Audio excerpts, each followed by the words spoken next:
नमस्कार मैत्रिणी, पुन्हा एकदा माझ्या चॅनलवरती तुमचं मनापासून स्वागत आहे. आतापर्यंत आपले भरपूर रेसिपीज झालेत. आता आहे आज पनीरची रेसिपी करणार आहे.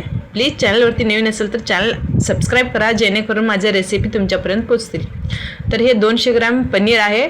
पनीर आपल्याला कच्चा टाकायचं नाही आहे भाजीत, त्यामुळे आधी पनीर तळून घ्या तेलात. मस्त अशी खरपूस होईपर्यंत. टेस्टही चांगला लागतो आणि खाताना सुद्धा रबरासारखा लागत नाही. पनीर तळून घेतल्यावर राहिलेल्या तेलात आपल्याला खडा गरम मसाला घेतलेला आहे. दालचिनी, इलायची, लवंग, ते पानं, जेवढं तुमचं गरम मसाला असेल तेवढं सगळं टाका थोडा थोडा. त्याला पण व्यवस्थित भाजून घेतलेलं आहे. आता हे लसूण घेतलेलं आहे. जवळपास 20 ते 25 पाकळ्या लसूण घेतलेला आहे. त्याला पण व्यवस्थित भाजून घ्यायचे आपल्याला. कोणताही गरम मसाला असू द्या, कोणताही मसाला असू द्या, आपल्याला कच्चा टाकायचा नाही आहे, भाजूनच टाकायचे. भाजीसुद्धा टेस्टी लागतो आणि तुम्ही भाजी 2 दिवस ठेवून खाल्लं तरी खराब होत नाही. आणि अद्रक टाकलेला आहे. अद्रकसुद्धा ह्या प्रकारे कापून त्याला पण व्यवस्थित भाजून घ्या. त्यानं साईडला काढले. आणि हे 2 मोठे कांदे घेतलेले आहे. ह्या प्रकारे मोठे तुकडे कट करून त्याला पण व्यवस्थित भाजून घ्या.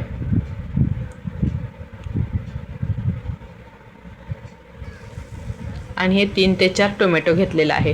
टोमॅटो ग्रेव्हीसुद्धा डायरेक्ट मिक्सर करून टाकतात काही जण. तसं न टाकता टोमॅटोसुद्धा आपल्याला थोडासा तेलात भाजूनच घ्यायचे. आणि 3 ते 4 मिरच्या घ्या. व्यवस्थित भाजून घेऊन आपल्याला ग्रेव्ही मिक्सर करायची. मिक्सर केले मी.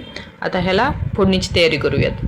कढई घेतलेली आहे. तेल थोडासा पनीरला जास्त लागतो. 3 ते 4 चमचे तेल घेतलेलं आहे. आणि एक मोठा कांदा ह्या प्रकारे उभा कट करून चिरून घेतलेला आहे.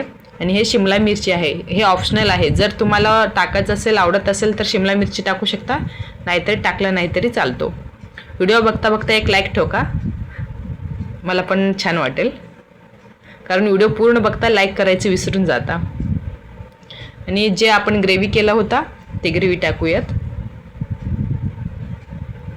चॅनलवरती नवीन असेल तर चॅनल सबस्क्राईब करा, जेणेकरून माझे सर्व व्हिडिओ रेसिपीज तुमच्यापर्यंत पोचतील. बघा, आता हे ग्रेव्ही टाकलेलं आहे. ह्याला पण तेलात अजून एकदा मस्त व्यवस्थित तळून घ्यायची आपल्याला. म्हणजेच तेल सुटेपर्यंत ग्रेव्ही तेलात ह्या प्रकारे चमचा ढवळत जावा. बघा, मसाल्यालासुद्धा तेल सुटलेलं आहे. आणि हे मीठ टाकलेलं आहे. चवीनुसार मीठ टाका. व्हिडिओ लाईक केला नसेल तर लाईक ठोका, खाली आहे. आणि माझ्या नावापुढेच सबस्क्राईब बटन आहे, प्लीज सबस्क्राईब करा. पूर्ण मसाल्याला तेल सुटलेलं आहे, म्हणजे आपली मसाले व्यवस्थित पूर्णपणे भाजलेली आहे.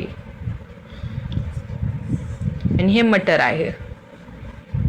मटर पनीर करत आहे, त्यामुळे मटर घेतलेलं आहे. जर मटर नाही टाकायचं आहे तरी चालतो.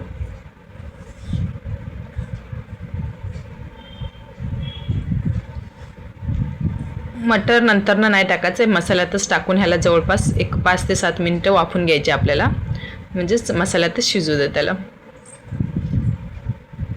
तिकडे ते मटर शिजतोय तोपर्यंत तिकडे आपण मटर पनीर मसाला जो आहे ते 1 कप दूध घेतलेलं आहे, त्यात ह्या प्रकारे टाकून घेऊयात. 1 कप दूध घेतलेलं. जर तुम्ही खूप दूध खात नसाल तर पाणीसुद्धा घेऊ शकता. डायरेक्ट मसाला आपल्याला ह्याच्यात भाजीत टाकायचे नाही आहे. मसाले त्या प्रकारे बघा गाठी होतात. हे मी 1 कप दुधात मसाला टाकलेला आहे. चमच्याने व्यवस्थित ढवळून घ्या, गाठी पूर्ण आपले नील होतील. हे बघा, इकडे मटरसुद्धा व्यवस्थित मसाल्यात भाजलेली आहे. बघा किती मस्त दिसतोय ना. व्हिडिओ लाईक करा विसरलात. आता हे हळद टाकलं आहे. आणि हे लाल मिरची पावडर आहे, जेणेकरून आपल्या भाजीला कलर छान मस्त येईल. आणि हे काळे तिखट आहे, घरातलाच मसाला आहे. दोन्ही आईने आणलेले मसाले आहेत. आता ह्याला व्यवस्थित ढवळून घेऊयात.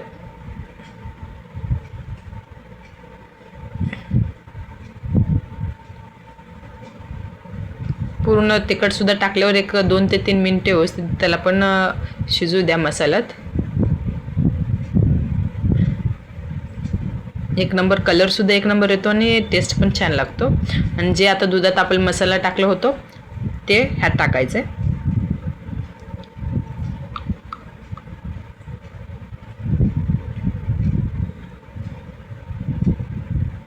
ह्या प्रकार केला तर दूध फुटत नाही.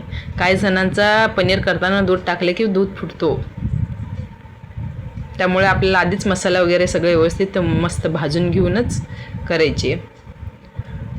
आता हे पनीर जे आपण तळून घेतलं होतं ते पनीर टाकलेलं आहे. व्हिडिओ लाईक केला नसेल तर लाईक करा, सबस्क्राईब केला नसेल तर सबस्क्राईब करा. आपल्या व्हिडिओत तर तुम्हाला टिप्ससुद्धा भेटतात आणि नवीन नवीन रेसिपी बघायलासुद्धा भेटतील. आता ह्याला व्यवस्थित मिक्स करून घेऊयात. व्हिडिओ कसं वाटलं ते सुद्धा कमेंट करा. आणि हे वरनं साखर टाकायला विसरू नका. जर साखर खात नसेल तर एखादा गुळाचा तुकडासुद्धा टाकू शकता तुम्ही. थोडंसं घट्ट होईपर्यंत ह्याला एक 10 मिनटात तरी आपल्याला शिजून घ्यायची. ग्रेव्ही एकदम घट्ट हॉटेलासारखी एकदम टेस्ट येण्यासाठी. आणि हे कोथिंबीर बारीक चिरून टाकून घ्या वरून. चॅनलवरती नवीन असेल तर आधी चॅनल सबस्क्राईब करा. व्हिडिओ लाईक केला नसेल तर व्हिडिओ लाईक करा. नेक्स्ट रेसिपीला लवकर भेटूयात. आणि तुम्हाला अशीच रेसिपी बघायची असेल तर कोणती रेसिपी हवी ती सुद्धा कमेंट करा. नेक्स्ट रेसिपी तुमच्या आवडीने बनेल. तर चला नेक्स्ट रेसिपीला भेटूयात. Bye bye.